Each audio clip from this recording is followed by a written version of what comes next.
Baiklah, Assalamualaikum warahmatullahi wabarakatuh. Di sini saya akan mempresentasikan makalah manajemen proyek sistem informasi yang berjudul Rancang Bangun Sistem Informasi Perpustakaan Berbasis Web di SMA 1 Bayang. Saya sendiri Rajul Kisan BP 1811000169. Anggota kelompok saya yang pertama Muhammad Fadil, yang kedua Alek Pratama, dosen pembimbing Ibu Ade Irma Suryani, MKOM. Kita masuk yang pertama, pendahuluan. Yang pertama, latar belakang. Perpustakaan adalah sebuah ruangan atau gedung yang digunakan untuk penyimpanan buku dan terbitan lainnya yang biasanya disimpan menurut tata susunan tertentu yang digunakan pembaca, bukan untuk dijual. Perpustakaan berkembang dengan pesat dan dinamis. Sistem manualnya dirasakan tidak lagi memadai untuk penanganan beban kerja, khususnya kegiatan rutin dalam bidang pengadaan, perkatalogan, dan pengawasan sirkulasi. Perpustakaan sekolah belum memanfaatkan sistem komputerisasi secara efektif untuk melakukan kegiatan kerjanya, sedangkan siswa yang ingin mendapatkan sumber-sumber informasi semakin lama semakin bertambah. Yang kedua, rumusan masalah. Dalam penulisan proyek akhir ini, penulis menggunakan rumusan masalah seperti bagaimana merancang dan membuat sistem informasi perpustakaan pada SMA 1 Bayang guna memberikan kemudahan pada petugas dan melakukan pinjaman pengembalian buku setiap harinya. Yang ketiga, batasan masalah. Dengan ada 3 batasan masalah. Yang pertama, pengolahan data anggota dan data buku, pengolahan sistem peminjaman pengembalian buku. Yang kedua, perancangan proses pengolahan data dan sistem informasi yang menghasilkan output berupa laporan anggota, laporan buku, dan laporan setiap peminjam buku. Yang ketiga, aplikasi ini dibuat dan dikembangkan menggunakan Visual Basic 6.0 dan SQL sebagai database-nya. Kita masuk kepada tujuan. Di sini ada 2 tujuan. Yang pertama, tujuan umum dan tujuan khusus. Tujuan umum ada 3 buah. Yang pertama, mengurangi jumlah antrian pengunjung dan memberikan pelayanan peminjaman dan pengembalian buku lebih cepat dari sebelumnya. Yang kedua, proses pemeliharaan data dapat dilakukan dengan pengarsipan melalui media komputer dan proses pemeliharaan jauh lebih mudah dilakukan dengan komputerisasi. Yang ketiga, meningkatkan minat baca bagi para pengunjung.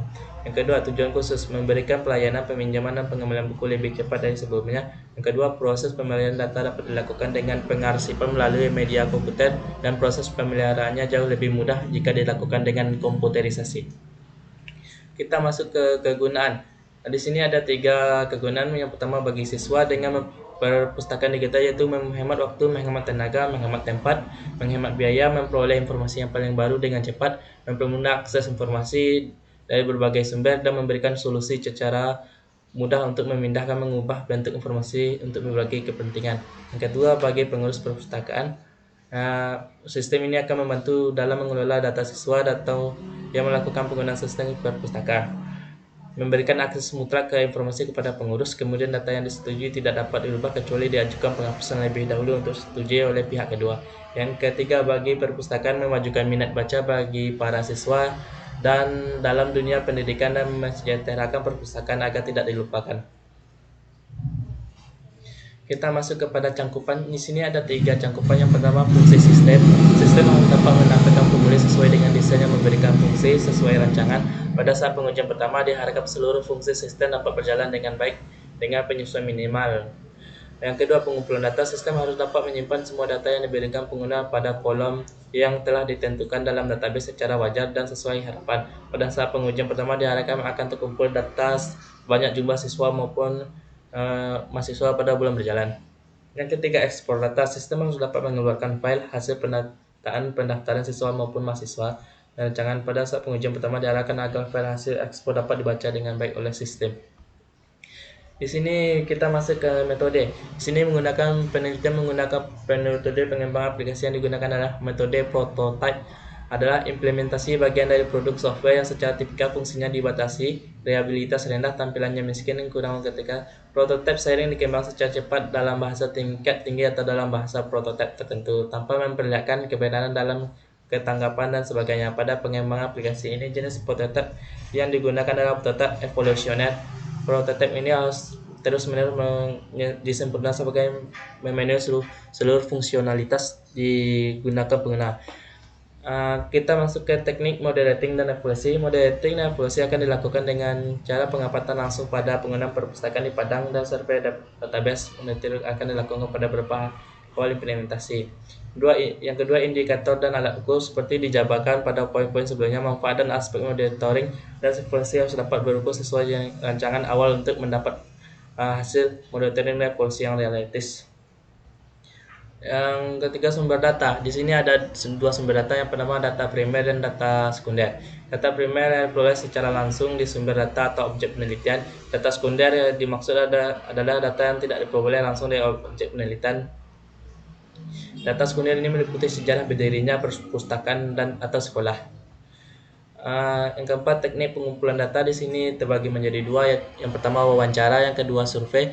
Wawancara mengadakan wawancara secara langsung dengan petugas pengelola, sedangkan survei metode pengumpulan data dengan mengadakan pengamatan dan pengajian secara langsung. Yang kelima, teknik pengolahan data. Data diinputkan oleh para siswa dan pengurus perpustakaan akan diolah dengan sistem SQL, sebuah metode database sederhana yang umum dipakai perancang sistem informasi. Lokasi. Yang pertama, perancangan. Yang kedua, implementasi. Perancangan sistem akan dilakukan di kediaman masing-masing. Pelaksanaan proyek dengan pertimbangan kondisi pandemi seperti sekarang ini. Yang kedua, implementasi. Implementasi sistem ini akan dilakukan di SMA N1 Bayang, Ranah Panjang, Kota Barapak, Kabupaten Pesisir Selatan, Sumatera Barat, dengan pertimbangan bahwa metode pengelolaan keuangan dan pengurus komite di sekolah sudah dikenal orang pelaksanaan proyek ini. Pelaksanaan dan struktur organisasi. Yang pertama, pelaksana. Saya sendiri Rajul Kisan, Muhammad Fadil, Alek Pratama. Struktur organisasi: Ketua Rajul Kisan, Sekretaris, Bendara, Koder.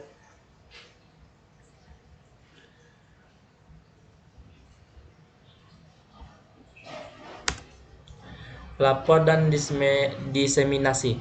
Pelaporan akan dilakukan secara berkala sesuai kebutuhan stakeholder, tapi apabila stakeholder tidak mencapai masa pelaporan khusus, tim pelaksana proyek akan menyampaikan yang secara berkala setiap bulan. Diseminasi hanya akan dilakukan setelah tercapai seluruh target utama monitoring dan evaluasi tahap equipment. Diseminasi akan dilakukan kepada para sekolah dalam area kerja sesuai anggaran pemasaran. Kita masuk ke waktu dan tahapan evaluasi. Seperti tabel berikut. Ini contoh tabel dari waktu dan tahapan evaluasi. Kita masuk poin terakhir, kesimpulan. Sebuah perpustakaan pada SMA 1 Bayang menjadikan perpustakaan yang saat ini masih diolah oleh petugas perpustakaan dalam melaksanakan proses peminjaman buku masih lambat yang disebabkan karena petugas masih memproses secara manual. Oleh karena itu, perlu adanya sistem untuk membantu pelayanan perpustakaan pada SMA 1 Bayang. Rancangan sistem ini menggunakan software pembuatan aplikasi menggunakan bahasa pemrograman Visual Basic 6.0. Aktivitas yang dalam sistem dapat diolah menjadi sebuah informasi yang diharapkan dapat mengambil suatu keputusan dan berdampak positif bagi perpustakaan sekolah. Data yang diperoleh juga disimpan di dalam media penyimpanan elektronik sehingga lebih memudahkan pemeliharaan data dan mempercepat pemrosesan data sesuai yang diinginkan. Sekian dari saya. Apabila ada kesalahan, mohon maaf. Assalamualaikum warahmatullahi wabarakatuh.